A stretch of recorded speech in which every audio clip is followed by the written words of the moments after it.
Background noise, some of it I can make out, some of it not, because you're talking over each other right now. Hi, Dr. Thompson. We haven't started. If you want to talk, you have to talk very loud So when I go to towards my computer. I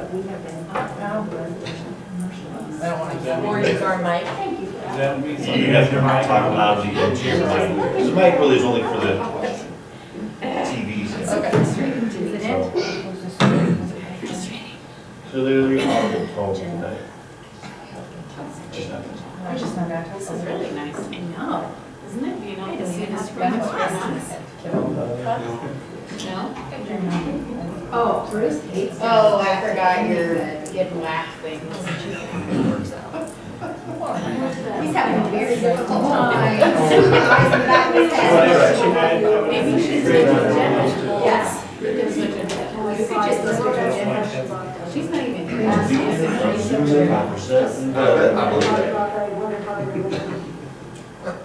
What you should do. You are. No. And then I'll take care of it.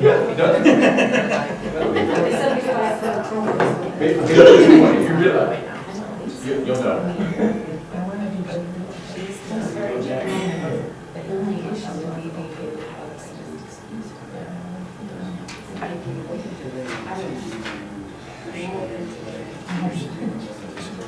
Yeah, which was presented. Prior to the class.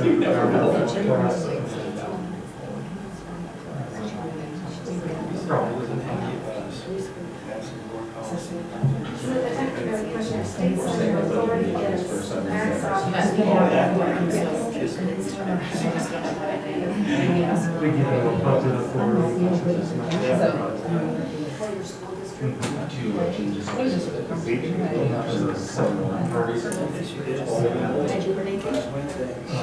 Dr. Thompson. Yes? Dr. Thompson, had you heard anything from Jenna? No, I have not. I would say we go ahead and get started. Okay.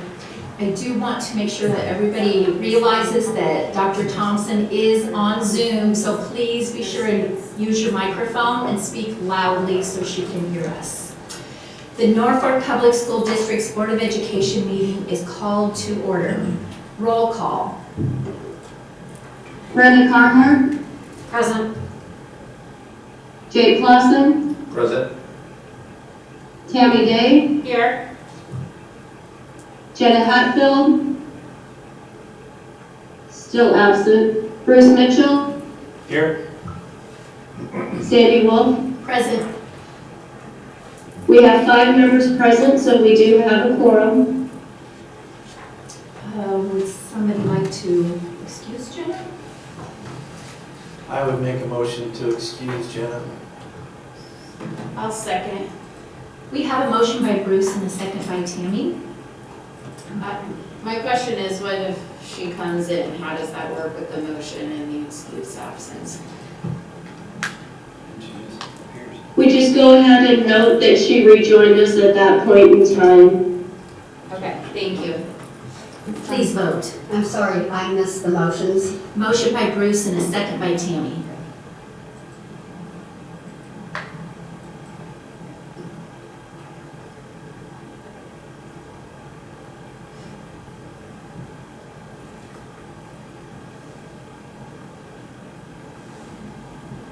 Oh, hang on.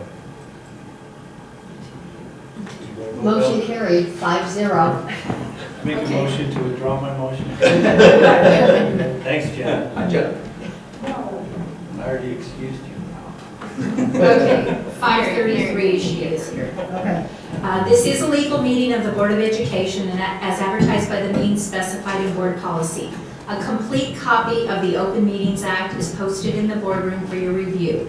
A copy of the agenda is available at the desk of the recording secretary. Please stand and join us in reciting the Pledge of Allegiance. I Pledge allegiance to the flag of the United States of America and to the republic for which it stands, one nation, under God, indivisible, with liberty and justice for all. Thank you. start with presentations, and we are going to have the Transitions Strategic Action Planning Update with Beth Nelson and Eric Wilson.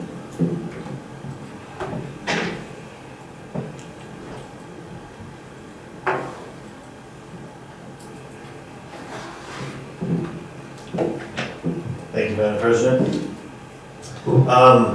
Beth and I are going to give you guys a rundown of the results of our transition committee recommendations. The reason we have that's going to be covered up over, hang on. Put you down here. The reason we go up with the transition committee was a goal of all staff and students will show strong academic and professional, show strong growth, academic and professional, through the 2021-2022 school year, as evidenced by closing the learning gap caused by the pandemic, and by looking at strong PLC processes, including database decisions, interventions, and continuation of our curriculum assessment work related to target-based grading. A selection of K-12 administrators and teachers, I can do it. Okay, Okay. you're on the next page. Not yet. A selection of K-12 administrators and teachers comprise our transition committee to address this goal.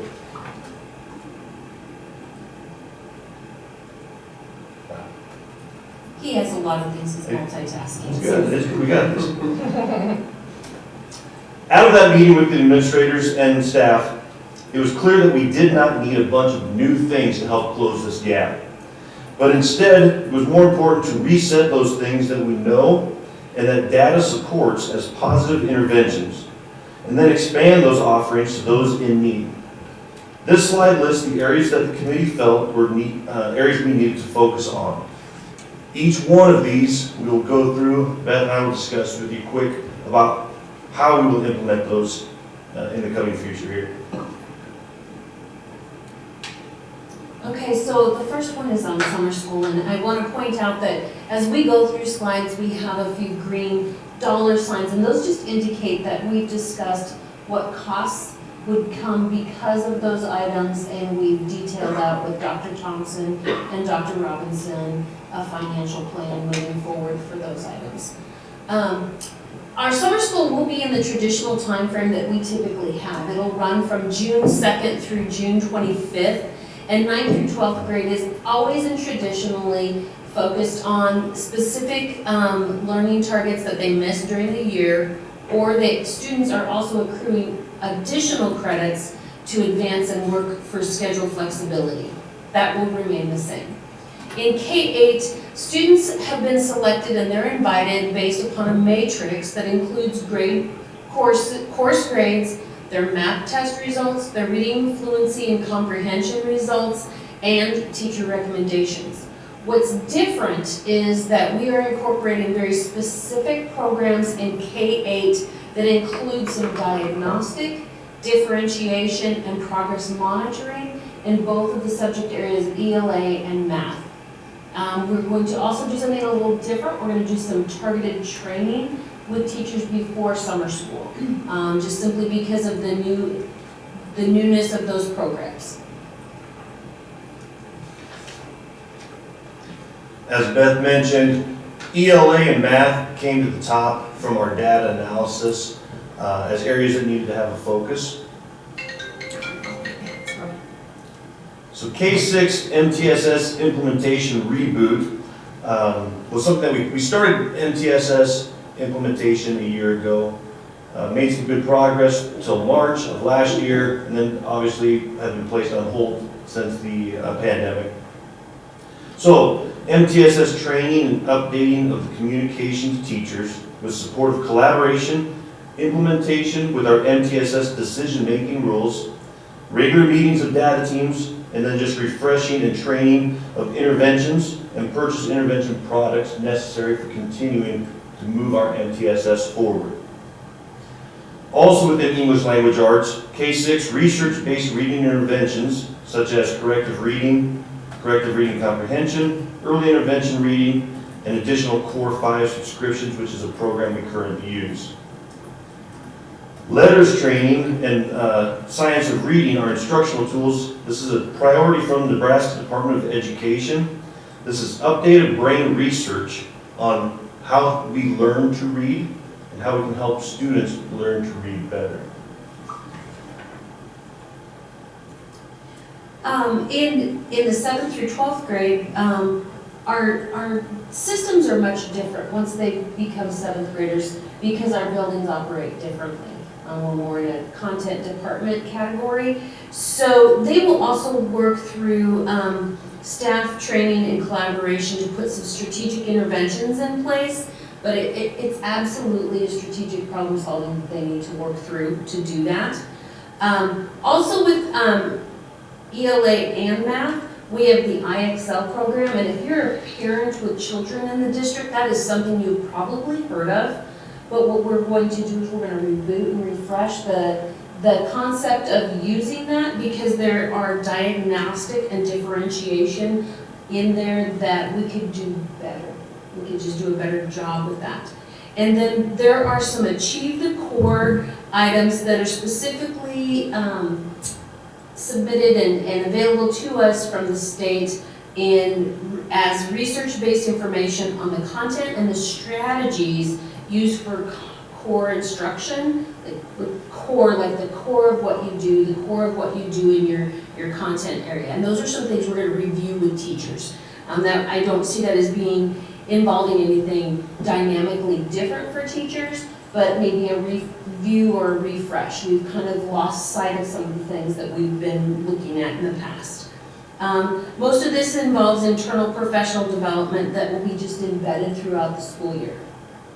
And it looks very different in an elementary classroom as opposed to a 7-12 classroom. And so we have to understand the differences there. Math. We are going to be using a Zern math program that is made available to all of the districts across the state from the Nebraska Department of Education.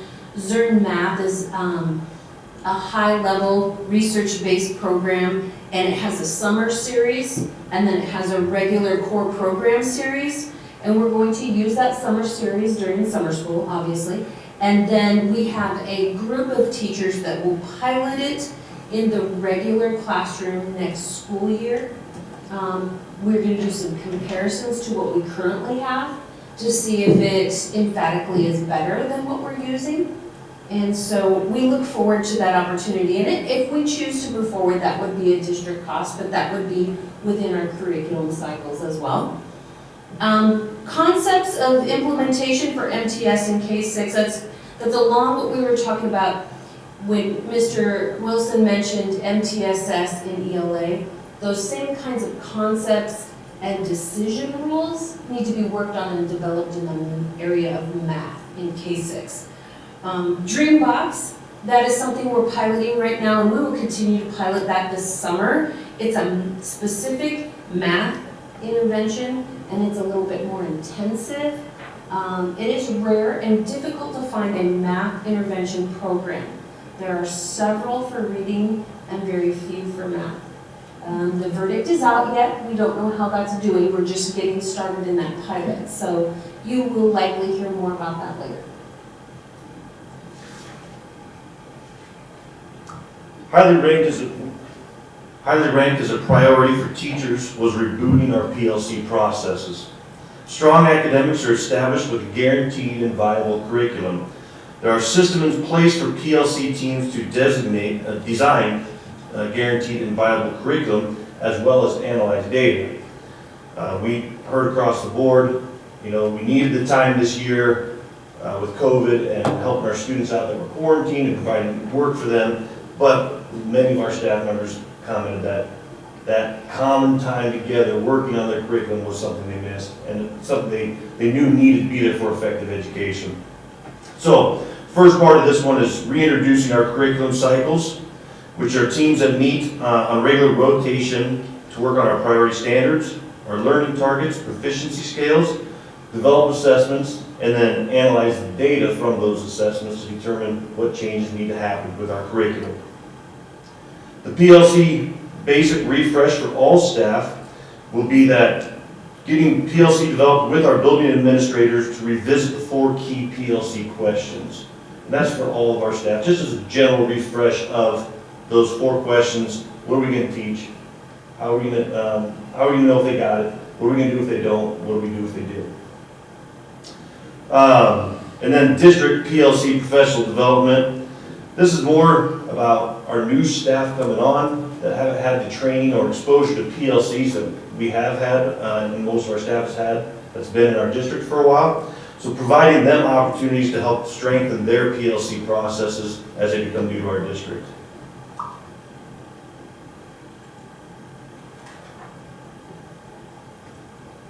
A data management system was also something that was listed higher as a priority for our focus groups. This will involve internal professional development that is embedded through the school year and will look very different again at lower levels and upper levels. EduClimber is a data management tool that allows us to pull information from multiple sources to give us a better picture of the whole child. It'll pull information from attendance, achievement, local academics, class grades, behavior data. All of those things that are put into our AQuest system can all be done through EduClimber, and makes it much easier for a teacher, staff member, principal to evaluate where we're at with that student's learning and where we can be more targeted with our interventions.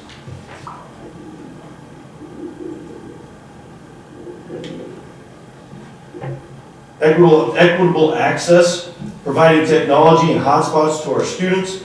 At our last board meeting, we did purchase new Chromebook touches that will be used at K1 levels. This has helped students to assist them with acquiring necessary data through diagnostics, like the online IXL program that we have, Core 5, progress monitoring, and some intervention programs. On the hotspot piece, we don't necessarily want to get into the business of internet, but because of COVID, and some grants that we received this last fall, we were able to buy multiple devices that we still have access to.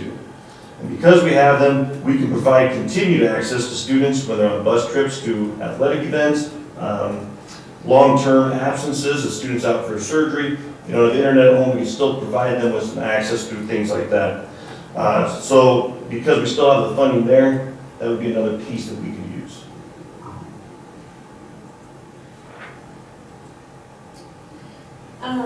When we met as a committee, although we're talking about closing the learning gap, there were some folks on our committee that had mentioned we need not forget the students that are at home over the summer and having access for those students as well. And we target our summer school students, but giving them opportunities as well. So we are going to make available on the website IXL Access for Students, ACT practice and support programs for that, and then also reminders about community programs, things that they can do with their child throughout the summer to enhance their learning.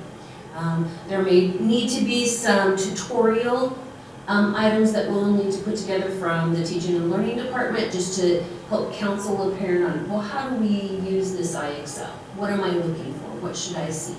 Those types of things. And also, you know, communication can go out and we'll make it as available as we can, but we do realize realistically sometimes families shut off in the summer just to break away from school.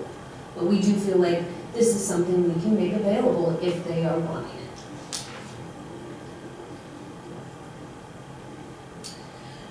Social emotional well-being, surveys showed concern with student engagement and behavior. Social emotional concerns were also ranked high as a concern for both staff and students. A systematic approach to building wide behavior supports can be established through what's called PBIS, Positive Behavior Intervention Supports. This is an evidence-based 3-tiered framework for improving school practices that affect student outcomes and behaviors. Those are some things we can work on. K-6 already has much of this that they've worked on already, but it has been interrupted. it takes some collaboration and some work, and they've just had to basically pause and just handle the immediate needs at the immediate time. In 7th through 8th grade, they're going to go to training this summer and have a team to develop the foundation of their implementation at their building. At 9-12, they will explore strategic SEL intervention systems with their administrative team. They're going to examine their Panther lunch and opportunities to include a stronger focus on SEL for our high school students.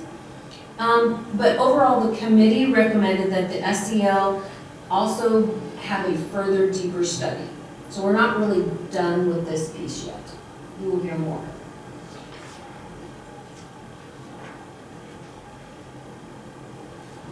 The next piece was exploring extended pair hours for after-school tutoring assistance. More of that one-on-one help available, a staff member to assist students who need a little extra push.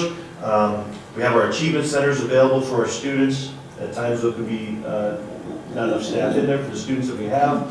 So we're currently exploring options on how we can impact students effectively with those additional supports outside of the regular school day, whether that's before school or after school.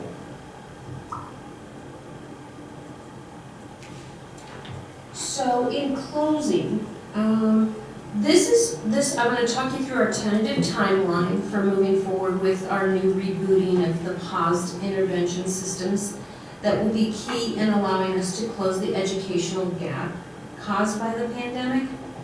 We could track our progress through the analysis of our data, and we really believe that the EduClimber program that we're going to start using can help us do that a little bit more efficiently, so we're not drowning in data. So already here, April 23rd, we intend to accomplish a few things already. Things that we had in place, things to remind folks that we're working on. Mrs. Bauman has put together a nice schedule for that day. We also have some training going on. It's going to be a packed day, but it still allows for some planning time for most staff members. We have some summer opportunities with our training and leadership for PBIS, our Zern training for summer school and regular school, and then learning to use what we call this data system, EduClimber. In August, we have the 9th, the 10th, and 11th with professional development.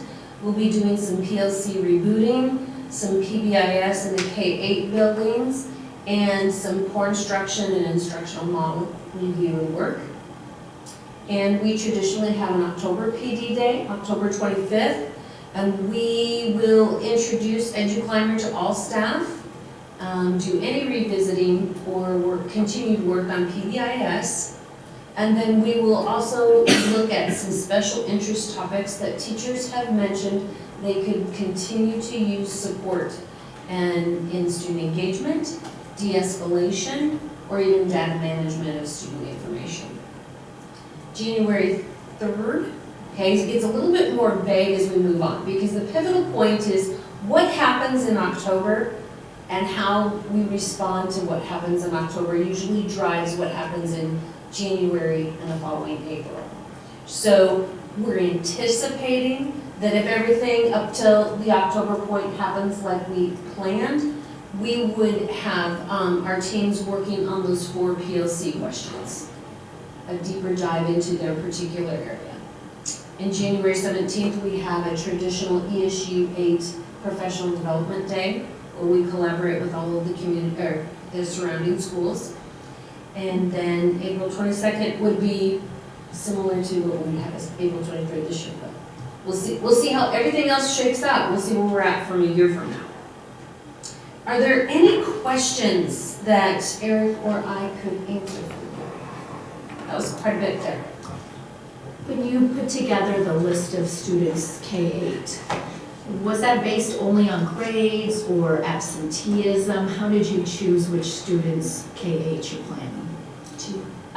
Well, the matrix for K4, they use their MAP data, their reading fluency and comprehension data, they use their classroom grades, and their teacher recommendations.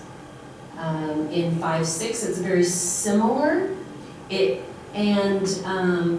I would say from the past till now, we haven't done as good a job as we could in using their math data.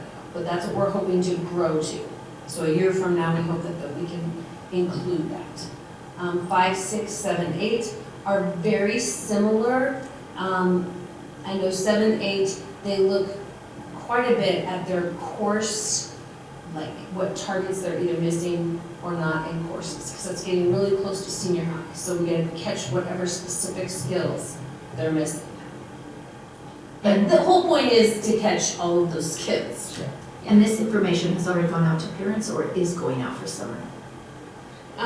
Okay, so I know K-4 parents have been invited or students' parents we've had 2 rounds of letters go out.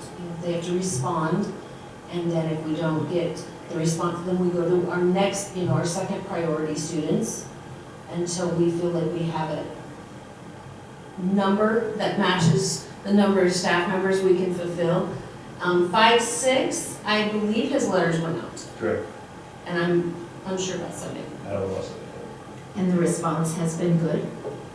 It is very typical, I think, each year, is it not, Mrs. Bowman? I think we have very typical response. It is, I believe, priority 2 letters for the elementary buildings are due back tomorrow, so we'll look at all those numbers when our admin team is together tomorrow, but I think it's looking about average of what we've had over past years. So if I'm so I'm a parent and I get 1 letter, if I don't respond, there's not a second letter, you go to new students? Well, there's one letter, but then staff are following up with phone calls or walking out to the car or sending an email. There is follow-up, but then we go to we have priority 2 students then that will get a letter, and priority 1 students are not interested in attending. So students that just are just get good grades, just kind of run the mill, this bridging the gap won't affect them, or they won't notice it at all, really. Because this comes across to me that your bridging the gap is all PLC, it's all just for teachers and making them curriculum. It's not really reaching, the only students it's really reaching is students that need the extra help. Well, not necessarily. So, back on the ELA and math slides, when we're in session and we've completed our fall map, usually what we can do is we can run skill reports to tell us where they're below grade level, and then we can work specifically and targeted in those skills. And that's what those interventions that he mentioned can do. It could be a fluency concern, it could be that would be like a reading fluency concern, or it could be a math fluency concern. And so finding the right intervention, or so to speak, let's say medication, to try and assist that student to get them caught up. But we have to use... One of the things that I have done that isn't in this presentation is I've taken the different interventions and put them on our PLC or our response to intervention pyramid, which shows clearly that some of these interventions are tier 1 interventions that can be used with all students. Some of them are tier 2 interventions that are used more with students who are really struggling and need lots of additional assistance. And then there are also some that are tier 3 that are very intensive instructional interventions. So there are some that go for all kids district-wide.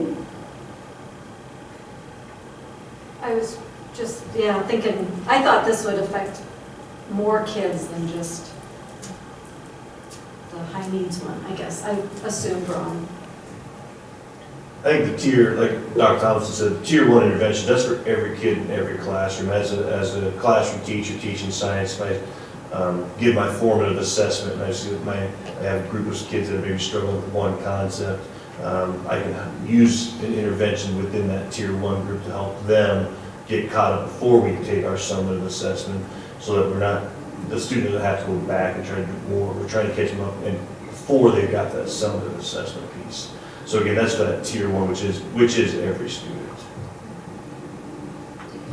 For example, the K-8 IXL, we're purchasing additional subscriptions to that, and that's really a diagnostic program that meets kids where they are and helps move them forward. So whether they're behind and they need to catch up, it helps with that. If they're on grade level, it helps move them ahead. And if they're already ahead, it just keeps them moving forward. So there's something for everybody available within IXL, which is both math and English language arts.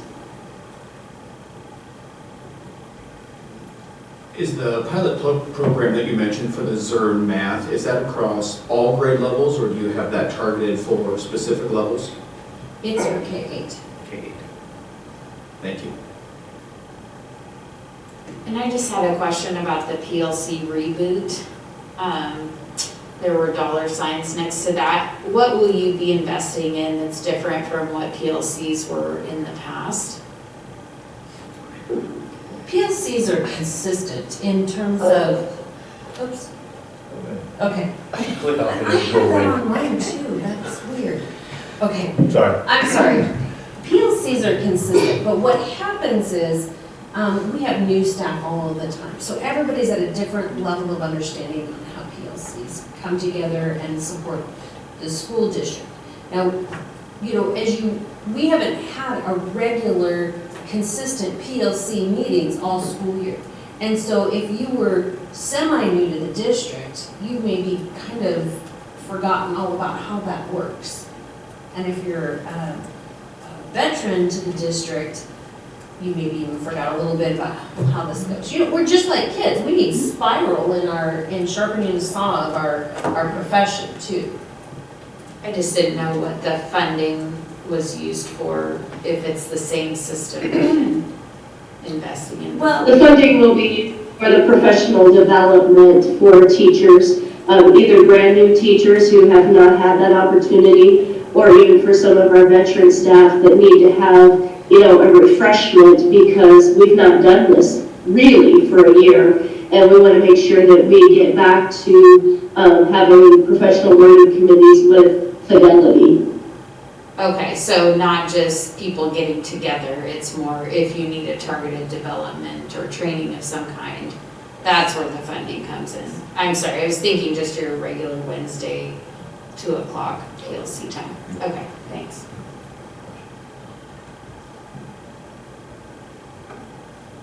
Okay, thank you, Beth and Eric. Okay, we are to the public comments. This is the time during the meeting when the public may request to address the board. If you wish to comment, we ask that you identify yourself and the topic that you wish to address. Each individual's comments will be limited to 5 minutes. Please note that the board cannot discuss or act upon matters that are not listed on the agenda. Therefore, board members will not respond to your comments or questions. If you wish to request that an item be placed on a future board agenda, you may contact the superintendent or her assistant during normal business hours.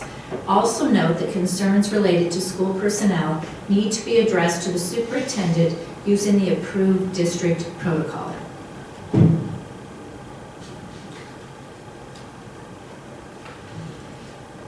getting no's. We'll move on. Information and discussion items. Finance and Facilities Report. Dr. Robinson. Thank you, Madam President. Total amount of claims to be approved in the consent agenda for the month of April by specific fund are listed below. The total amount of claims for the month of March in the Activities Fund is also listed below. All these claims were reviewed earlier today by our Finance and Facility Committee. Are there any questions? Thank you, Dr. Robinson. Teaching and Learning Report. Beth Nelson. Thank you, Madam President. In the area of remote learning, there really is no new information to report. The teaching and learning team has continued to work diligently to see through details for the remainder of the year, as well as including remote learning students in spring testing where it's appropriate. In the area of curriculum and assessment, this time of the year is considered testing season, and we are in the middle of the statewide NSCAS testing window for grades 3rd through 8th. NDE has informed us there will be reports on the spring 2021 test, but the results will not be reported alongside the other non-pandemic school year years due to possible testing irregularities with attendance and in-session education. The NSCAS testing window remains open until April 30th. The senior high completed the state-required ACT test on April 6th and will hold the makeup session on April 20th. Senior high has also completed the pre-ACT spring test session for 9th and 10th graders. We have managed to conduct a couple of successful curriculum program pilots this year. We are just finishing 8th grade and 4th grade social studies. Those particular grades were of highest need and gained our focus. We managed a K2 science pilot last fall, and there is an aggressive plan for addressing other grade levels for social studies and other content areas where curricular programs are expiring. Any questions? What will become of the teachers and the curriculum that you purchased for remote learning?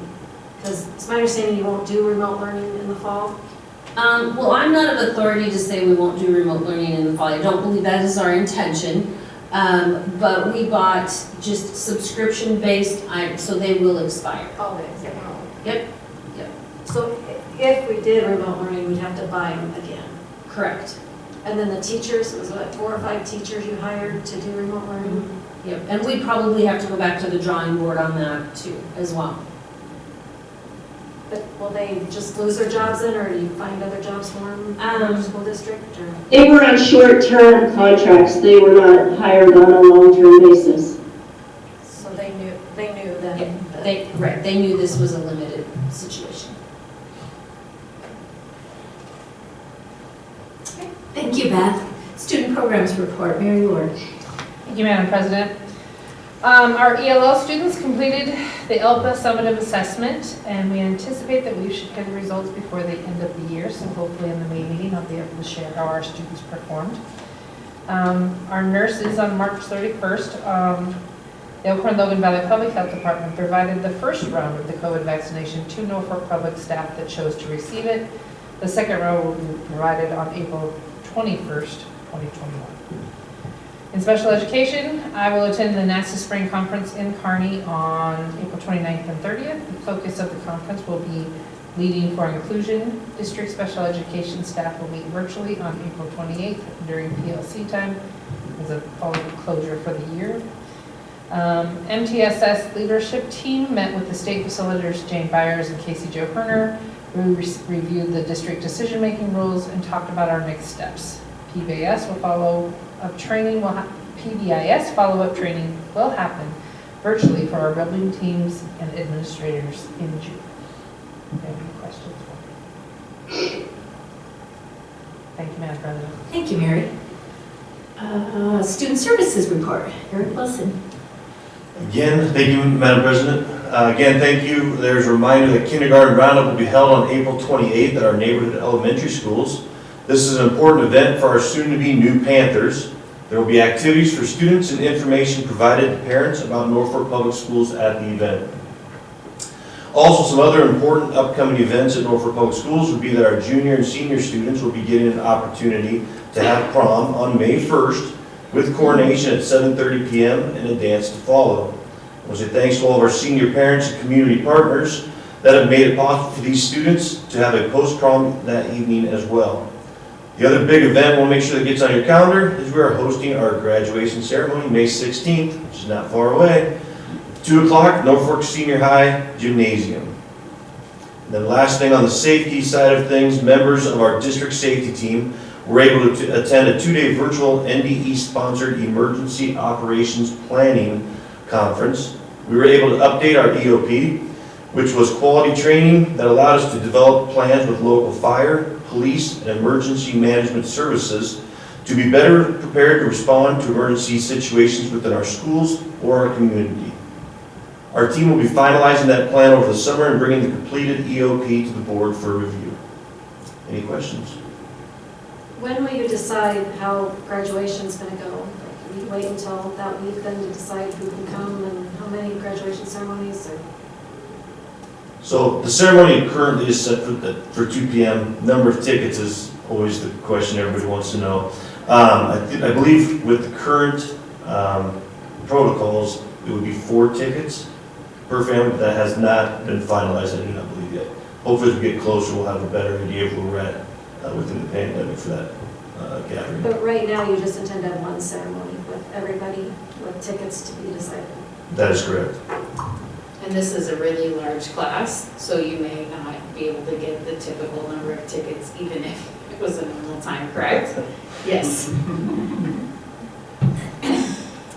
Thank you, Eric. Human Resources and Accreditation, Angie Bauman. Thank you, Madam President. Hiring season is getting closer to being complete, but we still have several positions that we need to fill that are listed down below. Our administrators and their interview teams have been busy interviewing and hiring throughout the last few months. They have selected high-quality candidates who will be a great fit for our district. All NPS certified staff, as mentioned earlier, will participate in Professional Development Day on April 23rd. The day will be focused on resetting and transitioning into the 2021-2022 school year. PLCs will again become a collaborative time for our teachers to focus on curriculum. In addition, staff will have team building activities built into their day. Those positions below, the certified positions, please send people my way if you know they're certified in that area. Any questions? I don't have a question, but maybe just more of a, well, I guess I'll start out with a question. So as we look at the number of positions we have either filled so far this year or still looking to fill, I believe in a previous meeting you said that this was not an abnormal number of openings, that this is just kind of the general trend every school year for this time of year is to get openings and then we fill them. Is that an accurate statement? Not having been here in this position in past years, I'll answer that anyway. Someone can correct me if needed, but I believe we'll be in the low 30s for total number of new staff entering our district for the fall, which I believe is average, Dr. Thompson, is that correct? Yes, it is very typical that we have between 30 and 40 certified positions open each year, which is really about 10 to 15% of our staff, which is a very normal turnover rate. So this fits right in with everything that we've seen for the last 8 years. I had heard some public concern after our last meeting with the approval of resignations, and the concern was that there was something, going on that was creating a mass exodus of teachers. And so I just wanted to point out that this is not an abnormal year, that it's a general, that this is just the time of year it is. We approve resignations this time of year, as we also take care of hirings this time of year, so. Correct, and we have... I think we get that question every year, and it's because our hiring really happens all in the spring, whereas most companies it's spread out throughout the year. So it makes it look like it's a lot when really it's a very typical turnover. I was also just going to add that we have a decent number of retirees this year as well, and several staff that their families are relocating, so they have accepted teaching positions in other districts. So we don't have people leaving the profession. Thank you. Thank you, Angie. Superintendent's report, Dr. Thompson. Thank you, Madam President. I have attached the monthly enrollment report for your convenience. It shows that second semester our enrollment has held pretty steady. We have lost 2 students from March 1st to April 1st, but that's really within normal limits as we have students move in and out of the district all year long.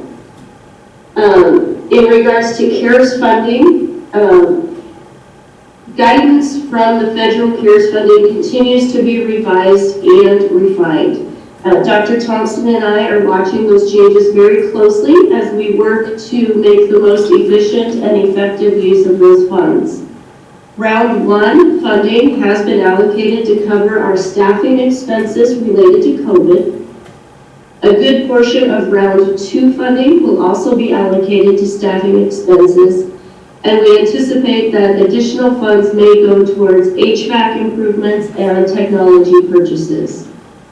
Round 3 really contains the most uncertainty at this time, as we have not received official notification of our allocation or the rules surrounding those allocations.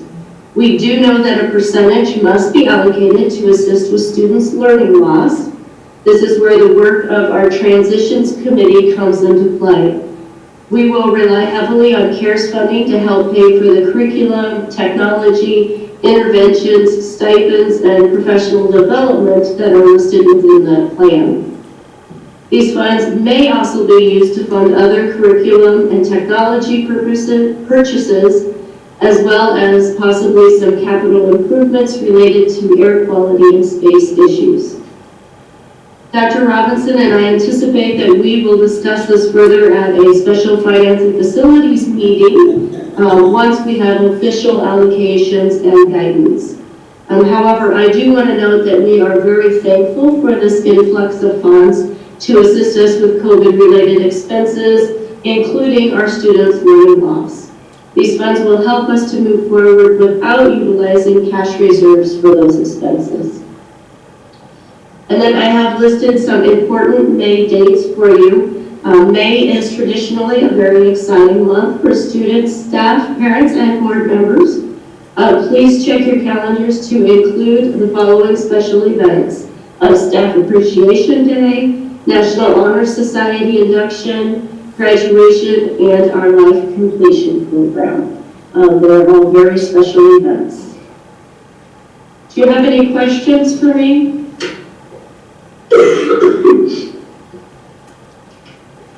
Thank you, Dr. Thompson. I do have an invitation here for the Life Completion Program, and it is dated Wednesday, May 12th at 2:30. So you can add that to your calendar as well. That's at the Johnny Carson Theater. So right now it's question marks, but it's now been set for Wednesday, May 12th. Thank you. I did not have that invitation with me at home. Thank you. Committee reports. Facilities and Finance Committee. Tammy Day. Thank you. The committee met today at noon. The claims were reviewed for April and activity claims for March. The committee discussed contract awards for Grant and Lincoln, as well as copy and print contract awards, so you'll see those later on the agenda.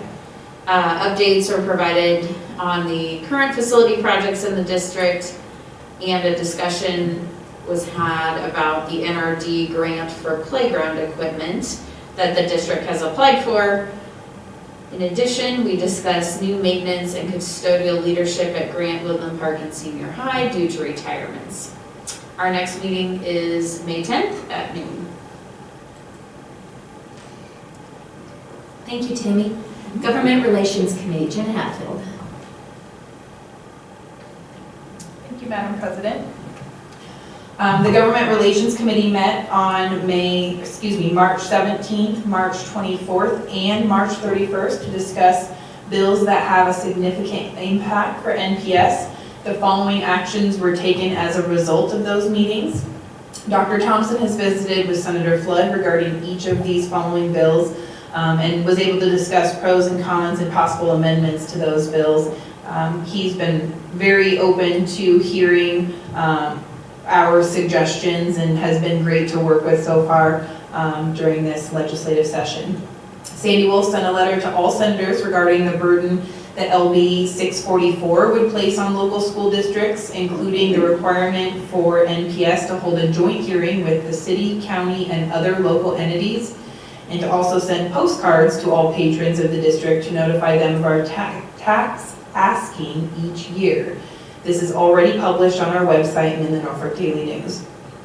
Tammy Day sent an email to all senators opposing LB 133, which would eliminate all income, property, sales, and inheritance tax, and instead replace it with just one across-the-board 10.64% consumption tax. There is great uncertainty regarding whether this would raise sufficient funds to run the state government. In addition, this bill eliminates TIOSA and reduces any local control by requiring that all school district budgets be submitted through their ESU. Dr. Robinson wrote a letter in support of LB 132, which would create a finance review committee to study all aspects of school finance. And Dr. Thompson also wrote a letter to all senators opposing LB 408, which would place a 3% cap on property tax growth. As the bill is currently written, it would actually decrease funding for equalized school districts because actual property tax valuations would be used when calculating state aid, even though the amount of property taxes collected would be reduced. The effects of this bill on NPS would be a 1.6 million decrease in state aid. So that's quite a significant impact. The Government Relation Committee will continue to meet weekly and throughout the session to monitor bills and contact senators when needed. Committee members also attend GNSA meetings and Norfolk Area Chamber of Commerce Government Affairs meetings. So we've been quite busy. Thank you, Jenna. Norfolk Public Schools Foundation, Brenda Carhart.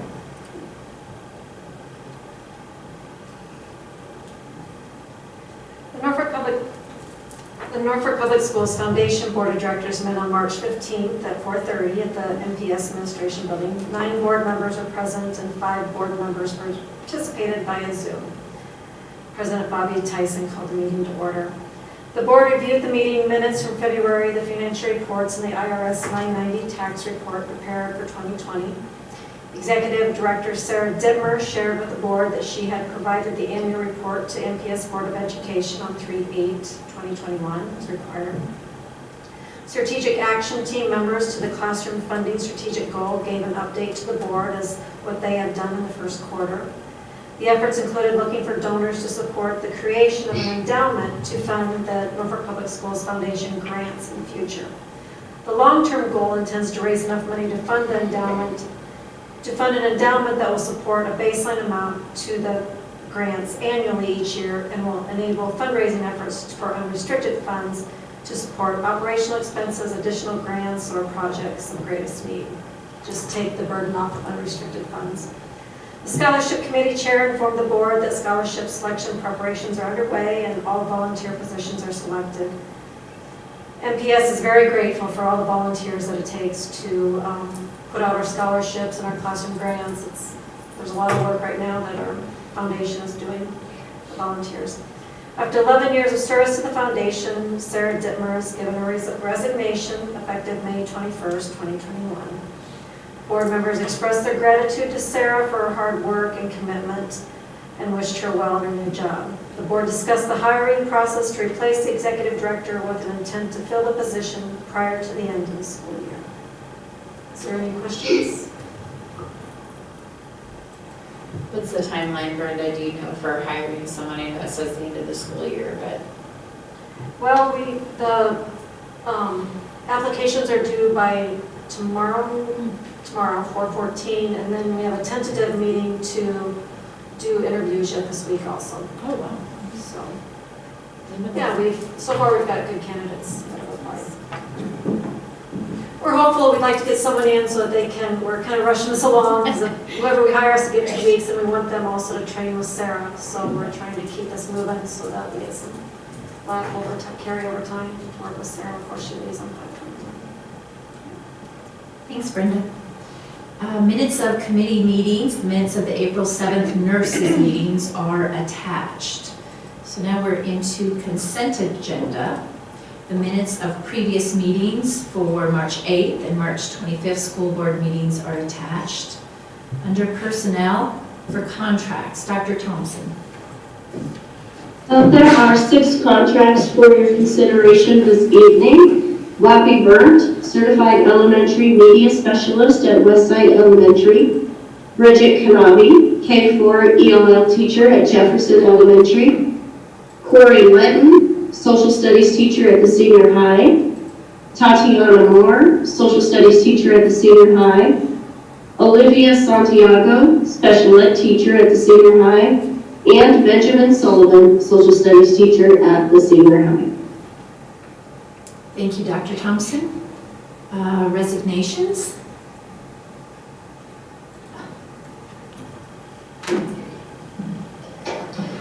We do have 2 resignations for your consideration as well. Second grade teacher at Jefferson Elementary and Kelsey Googles, 4th grade teacher at West Side Elementary.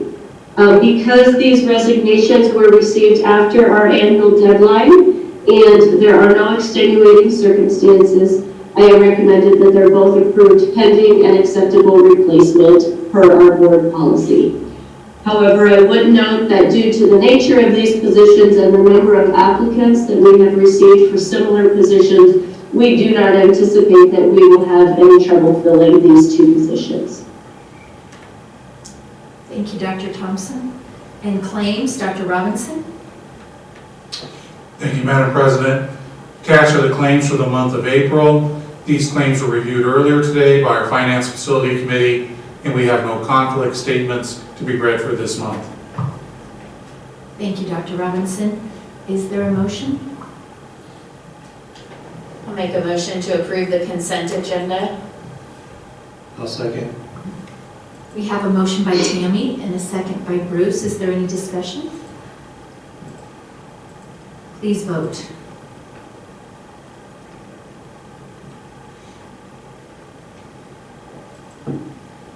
Motion carried 6-0. Thank you, Mary. We are now into action items. 9.1. Discuss, consider, and take action to amend the 21-22 option enrollment resolution to include kindergarten. Dr. Thompson. Thank you. When we set our 2021-2022 option enrollment capacities earlier this year, I mentioned that we may want to revisit these at a later date. Currently, grades 1 through 4 and 6 are considered open to option students. However, I would like to recommend that we also open kindergarten to option enrollment students for the 21-22 school year. Currently, we have 262 students enrolled for kindergarten, and our capacity limitation is set at 310. More importantly, we only have 26 kindergarten students enrolled at Windmill Park and 28 enrolled at Grant and West Side. Typically, these class sizes are around 45 to 50. Now, I do anticipate that we will continue to get more kindergarten students as we get closer to the school year, but believe that we have plenty of room to open this up to option students. Could you explain to me, I'm sorry, what are option enrollment? What do you mean by that? Option enrollment students are students that live in another school district that would like to attend Norfolk Public Schools. So for instance, they live in Stanton or Battle Creek, but they would like to come to Norfolk Public Schools. If we have open spaces per this policy, we can accept them. If we do not have open spaces, we cannot accept them. And just for clarification, if they were to come in 4th grade, can they continue their entire education at Norfolk Public Schools? Yes, once a student option enrolls, they are considered our student until they graduate or they move away. And for clarification, if an option student wanted to come in, they don't necessarily get to pick the school as an elementary, correct? That is correct. If they come in at the elementary level, we would assign them to a particular school. At this point, we would look at Woodland Park, Grant, and West Side because they have the least students, and we want to equalize those across the district. So then, do you give parents in our district the option to move to a different elementary school first, and then you put option students in where there's left, like someone that lives in Jefferson wants to go to Woodland Park or just move around within the school first? Is that priority number one? Students that live in our district that want to attend a different elementary school are considered boundary exception students, and we have already approved those for the 21-22 school year. You can't change your mind tomorrow. Thank you. Is there a motion? I'll make a motion to amend the 2021-2022 option enrollment resolution to include kindergarten as an open grade level. I second that motion. We have a motion by Brenda and a second by Jenna. Any additional discussion? Out of curiosity, the schools that aren't listed, are we at maximum capacity at those other schools in the kindergarten grade level? Or are we just good at those schools but much lower than what we would like at the schools that you've listed? I don't have the numbers in front of me, but we are not at capacity in any of those schools. They are just more within our normal or typical numbers that we would see for this time of year.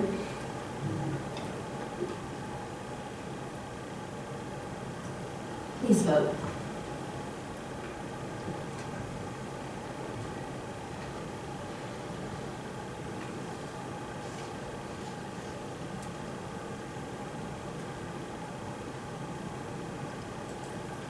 Motion carried 6-0. Thank you, Mary. 9.2, discuss, consider, and take action to approve the bid from J.H. Hesby Company for the construction project at Grant Elementary School. Dr. Robinson. Thank you. The following general contractors, which are listed below, submitted bids for the Grant Elementary addition and renovation project. This project will be funded from our QCPUF, depreciation, and special building funds. The official bid tab is also attached for review. This also includes the general contractors who came to the pre-bid meeting and requested documents but did not submit an official bid. I am pleased that these numbers came within our budget that we anticipated. We had great interest. These are all great companies, and I'm excited for that project to get started. I'll make a motion to approve the bid from J.H. Hesby Company for the construction project at Grant Elementary School. I'll second. We have a motion by Tammy and a second by Jake. Is there any discussion? Please vote.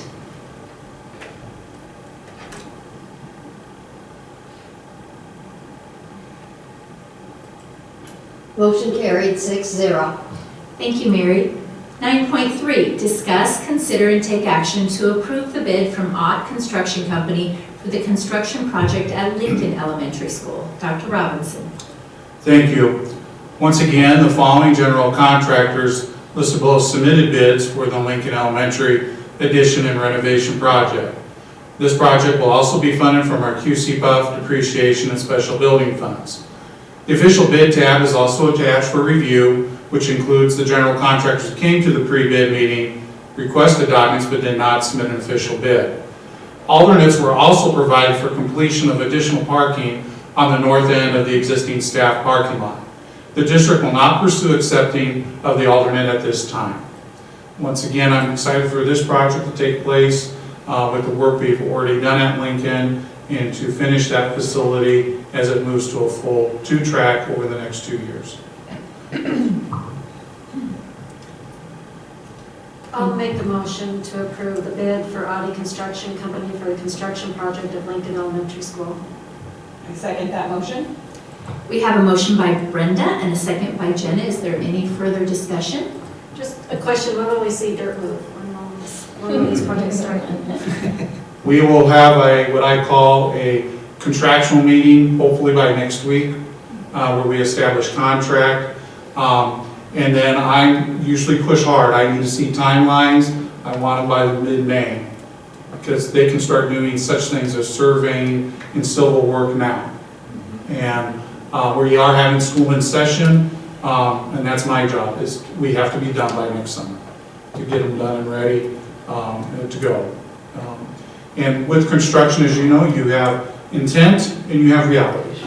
So I have to make sure that intent becomes reality.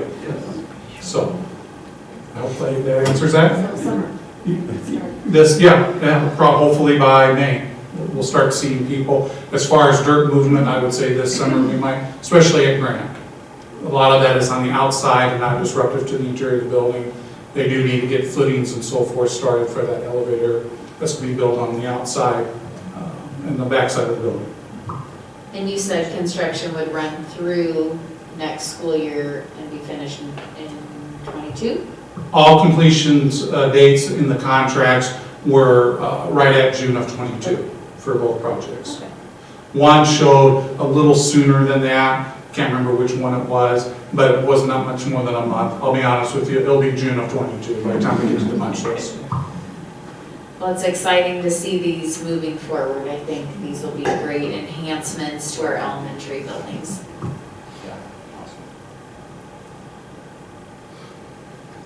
Did I ever say please vote? Okay. Please vote. Motion carried 6-0. Thank you, Mary. 9.4, discuss, consider, and take action to approve the bid from Capital for district print and copy services. Dr. Robinson. Thank you. The district received the qualifying proposals listed below with the monthly lease and copy costs based upon the copy numbers and machines provided in our RFP. This contract is a 5-year fixed price contract. Those were the three. I'm recommending that we go with Capital for our 5-year agreement on copy and print services. I'll make a motion to approve the bid from Capital for the district print and copy services. I'll second. We have a motion by Tammy and a second by Jake. Is there any discussion? Just to clarify, that's 6,000, is that per month, per, what, 6,000 what? That is a monthly cost. Month? You take that number times 60, and that's your 5-year cost on each one of those. Okay, please vote.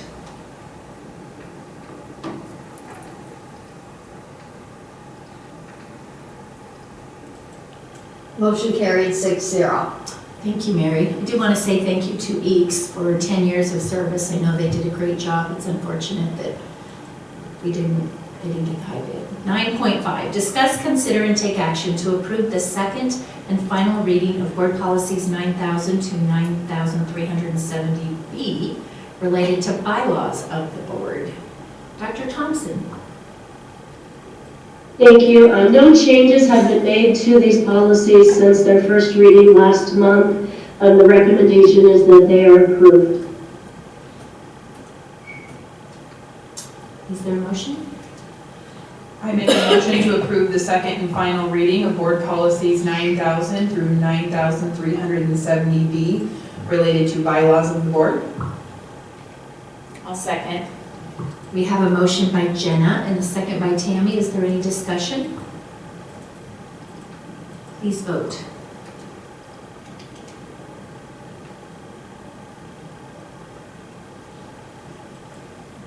Motion carried 6-0. Thank you, Mary. 9.6, discuss, consider, and take action to approve Board Policy 5003, assignment of students, grade placement, and transfer students, and 5004, full-time and part-time enrollment. Dr. Thompson. No changes have been made to these policies since their first reading last month either, so I would recommend that they be approved. I'll make a motion to approve Board Policy 5003 and 5004. I can second that motion. We have a motion by Bruce and a second by Brenda. Is there any discussion? Please vote.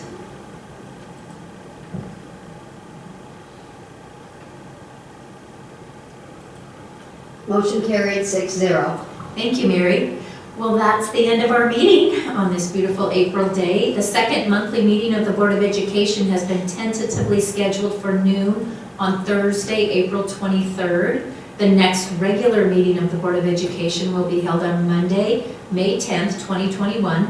The business meeting will begin at 5:30 p.m. All components of these meetings will be held at the Norfolk Public Schools Central Administration Offices and will be open to the public unless an executive session is needed in order to protect the interest of the district or the reputation of an individual. Meeting adjourned.